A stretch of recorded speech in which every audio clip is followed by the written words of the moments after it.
Have you ever felt like your decisions weren't really yours? Like something or someone had already nudged you down a particular path before you even knew it? If yes, then be with us. As in this second part of our journey, we dive into the very nature of decision-making. This is not just about how to decide, but also how to make choices that are truly ours. If you haven't seen our first video on the cost of indecision and half-hearted choices, I urge you to check it out, as it's the foundation for today's exploration. Its link is in the description. People believe they make decisions based on what they like or want. But here's the brutal truth. Most people don't even know what they truly want. Their desires, their goals, even their values are shaped by media, corporations, governments, and banks, a giant cabal projecting illusions onto our screens. And since we can't dream of what we haven't seen, they control what we see, and in turn, what we desire. And what we desire shapes our decisions. You think you're in control, that you choose and you decide. But you're not deciding anything. They decide for you, and you merely follow. And this will keep happening unless you free your thoughts, your dreams, your choices from the shackles of this slavery.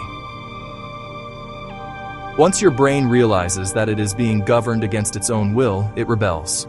It rebels and freaks out, trying to understand, trying to make sense of it all. But I promise you this, everything changes today. Do not panic. Instead, listen carefully, because in the next few minutes, you'll learn how to take decisions rooted in the wisdom of the ages. Decisions untouched by external afflictions. I will give you a step-by-step process to make decisions, choices that foster clarity, precision, and peace, rather than confusion and division within ourselves. Let us now walk through the 3 essential stages of decision-making: pre-decision, the decision itself, and post-decision, one by one, and understand the various pitfalls in each that you must avoid. Stage 1. Pre-decision. We usually assume that gathering as much information as possible defines the pre-decision phase, talking to people, reading up, and observing. But my definition is more refined. The pre-decision stage, as I see it, begins after you've gathered all the input and ends just before the moment you make your choice.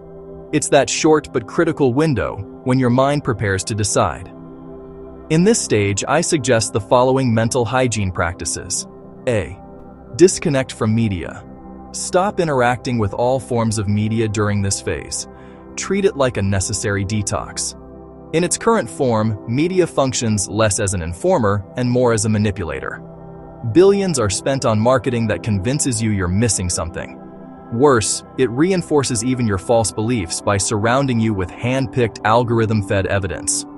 In short, media clouds your vision, especially in these final moments of decision. Distance yourself from it. B. Embrace solitude. This brings us to the second practice. Isolate yourself. The quality of your decision directly correlates with how well you can detach your mind from external influence. If it's a serious decision, take a hiatus for a few days, just until the fog clears and the shape of your decision begins to crystallize. Otherwise, the matrix will do everything it can to pull you back. C. Identify patterns. Once in solitude, write everything down about your dilemma. I know it sounds trivial, but penning your thoughts helps patterns emerge. Patterns exist in people, events, and problems alike, and recognizing them lets you understand the situation from a new angle. But be wary of generalizations.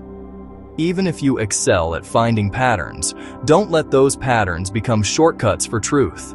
Remember, your brain forms patterns based on past experiences, but no 2 people or situations are identical. Small details can create huge divergences. The brain loves to generalize, and while that's helpful sometimes, it's dangerous in decision-making. This world has infinite variables, and while not all are open to us at all times, we never know which door opens next. Sports offers a great metaphor. What matters is not how you played last year, but how you play under today's conditions. Similarly, past outcomes shouldn't dictate your next decision. And here's the truth beneath it all. No matter how skilled you are at analyzing and calculating, you'll never see the full picture. Every decision involves countless variables. Let's say you're thinking about moving cities. Will you find peace, love, success? You can calculate all day, run scenarios in your head, and still not arrive at a definite answer. Why? Because you cannot control what you cannot measure, and most of what affects your life, you cannot fully measure or even know.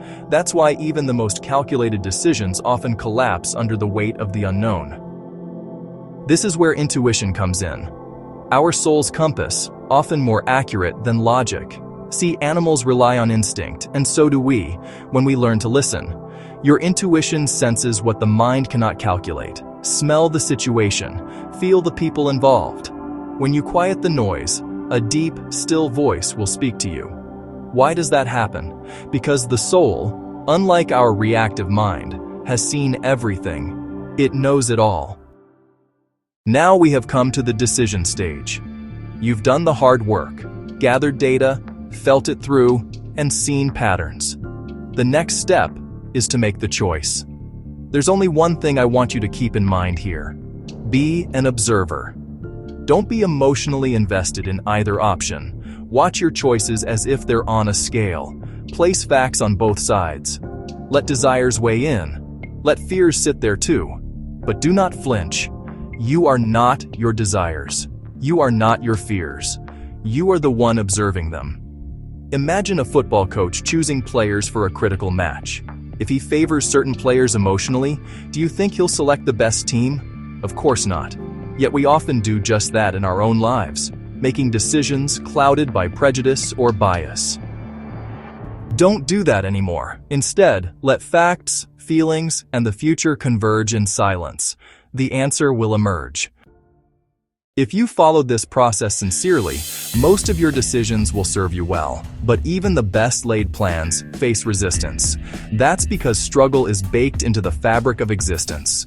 Decisions aren't events, they're journeys. The post-decision stage is where the decision begins to unfold in reality. This is where many fall into two traps. When the first obstacle appears, the mind wavers. Should I have chosen the other option? But know this. Obstacles were waiting there too. You just didn't see them. Don't abandon the ship at the first storm. Commit. Own your decision. Make it work. But on the flip side, if all signs point to the path being wrong, if new information reveals a fatal flaw, don't keep dragging the corpse. Be nimble. Recalibrate. True decision-making is not rigidity. It's alignment. With truth, not ego. Remember, the world will always try to decide for you, to mold your desires, your values, even your soul. But wisdom, real wisdom, begins when you reclaim that power. So take solitude seriously, study patterns, consult your soul, make peace with risk, and when you decide with your whole being. Own it or change it, but never float aimlessly again. If this spoke to you, share it with someone who needs clarity. Do let us know your challenges in the comments and subscribe to our channel for more authentic, timeless truths every single week. Until next time, stay grounded, stay awake, and above all, stay yours.